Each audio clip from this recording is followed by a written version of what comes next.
dog, we need to talk about how Konami has been scamming you for years. And the 2024 reprints is the straw that broke the camel's back. Today, me and chat are going to be discussing how reprints have been ripping you off and what we can do to be able to fix this problem. Let's go ahead and jump on in.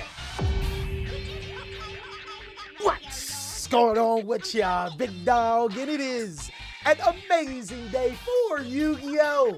I hope that's your day phenomenal. But if it isn't, don't let what happened at the beginning of your day ruin the rest of your day. Now, I know it's not Monday, but we got to talk about Update Monday.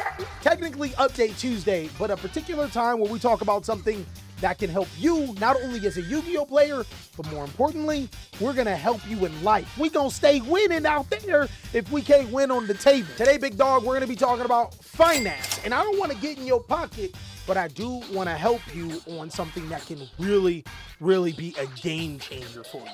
This is actually really weird because I've taken accounting for a few years, so I know a lot about this. One of the biggest things that a lot of people fall for is that we see these deals and it's like, you probably see them on Temu and stuff all the time. Yo, you buy this, it was originally $800, but now it's $80. So you saved $720. You winning, right?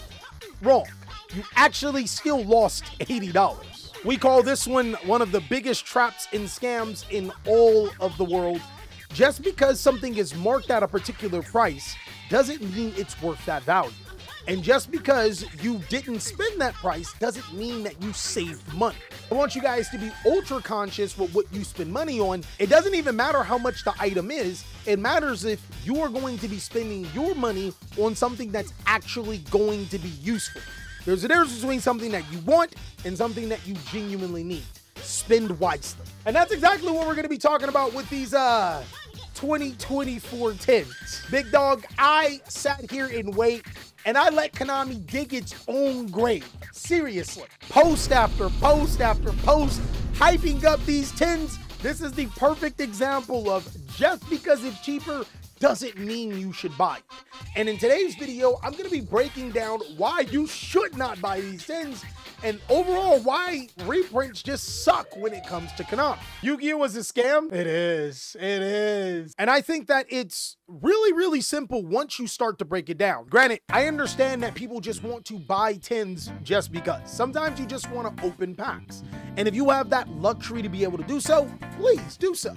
But do not dump money into your tins thinking that you are going to get good value. I'm actually going to go ahead and explain why. The first biggest problem with these 2024 tins is the size, the girth. Just, oh my God. Chat, do not let the size of these 2024 tins around your lady. It might take your girl. The 2024 tins are a 400 card set. That's ridiculous. For context, most Yu-Gi-Oh sets are 100 cards. That's your core boosters. And typically, it's pretty hard to get a secret rare or a particular card that you're looking for in one booster box. A Mega Tin is not only less cards, but there are more cards inside of said set. Now, if Konami goes by their normal formula, which is 3 packs per 10, 3 secret rares per pack, and as it's starting to seem, at least 100 of the 400 is secret rare, yeah, you're not pulling the card that you want in 110 unless you get incredibly lucky.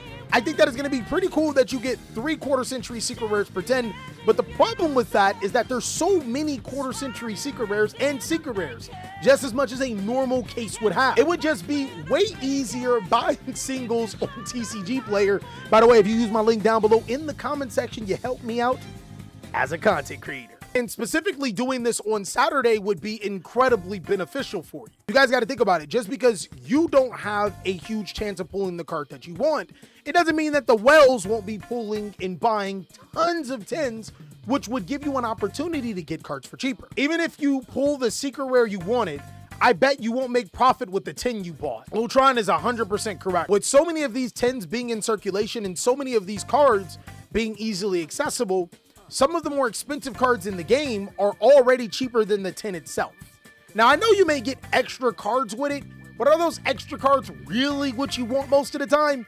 Have you seen the other reprints or the upgrades for this? They're giving you ultra rare Kin and Jin. They're giving you a Snake Eyes card I never even heard of. It's called Startling Stare of the Snake Eyes. Melfi Hide and Seek. I'm not gonna lie, the Kiwi Belt, the Blade Dragon is an ultra rare. I'm gonna be looking for that, but to be honest with you, it's gonna be about 20 cents. What makes this even worse is that a lot of the cards that were hard to get inside of the main sets are hard to get inside of the Mega Tens. Konami just recently released info on some of the cards, and cards like Chaos Angel are going to be secret rares inside of a 400 card Mega Ten set. Let that sink in. Every single time they give us a particular reprint of a card, it's normally in either a higher rarity or the same rarity inside of a set that's really, really hard to get. Remember Triple Tactics Thrust reprint? That card was a short printed ultra rare inside of Maze of Millennia. It was only 3 per 12 boxes that you would buy. Now it's a secret rare inside of the Mega Tens.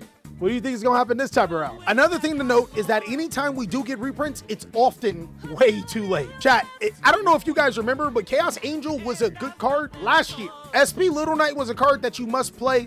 Nah, I ain't gonna lie, it's still a card that you gotta play. Also this, Callie, they just announced Toon Kingdom as a prismatic secret rare in the Mega Tens. Bro, I haven't even gotten to talk about that. Some of the reprints are Dark Magician Girl. I ain't gonna lie, the artwork is kind of nice. But unfortunately, these aren't 10 promos. You have a chance of getting these cards, which are already easily accessible, just as much as you have is getting the cards that you actually need that are expensive. How many times they're gonna print Dark Magician Girl? Oh, you already know. How many times, old man? Bro, ain't this like the 4th Yugi and Kaiba 10? Like, these are technically Yugi and Kaiba 10s, right, chat? It's a Duel Monsters 10. And now we get another Duel Monsters 10. Like, what is this, year 4? 5? Year 2314. 8 years from now, we're still going to be celebrating the 25th anniversary. Where's my GX 10? I want every speed duel box in that shit. I genuinely understand that Konami's philosophy is to make money, and make monies regardless of how your fans feel. But what do you guys think would be the best way to fix this to where Konami would still be profitable and we could have timely reprints that are worthwhile? So there's a couple of things that we can do right now as players. First of all, do not buy the 2024 Mega Tens. Literally, don't do it. Unless you are somebody that just wants to open product or support your OTS store, I can understand that. But if you are a normal everyday person, don't buy this shit. The number 2 thing, buy your singles on TCG Player. I said that. Use my TCG Player link down below. Buy the singles. You actually get to directly help somebody or a particular OTS store, and you get the cards that you want without gambling. If you want to gamble, come to Las Vegas. Konami only understands when things start to hit them in their wallet. And if they don't want to give us timely reprints, then it would be dumb of us to support that. I personally think that every set should have an unlimited run like I used to, and that set should be a different rarity version. Like, for example, when we got Infinite Forbidden, some of the more expensive cards in Infinite Forbidden, like the Fiendsmith engine, get reprinted in 3 months as super rare promo cards. That way, we don't have to wait an entire year just to play this engine that can be used in competitive play. And also, Konami can capitalize on giving us another reprint set 4 times out of the year instead of once. Do you remember when we had 2 secrets per set? I do think we need to go back to that. I do not agree with that. I do not agree with that. I think that Konami should also restructure on how they give us cards and rarities. We know that the next upcoming side set is going to follow an OCG model where a lot of the rares can be super rares. That's really good. Giving access to budget players off the bat the cards that they need so they can be able to afford to play this expensive game is very much welcome. But I don't know, guys. Let me know what you guys think. And if you want to see more amazing content, go ahead and check out these so I can catch you on the next one.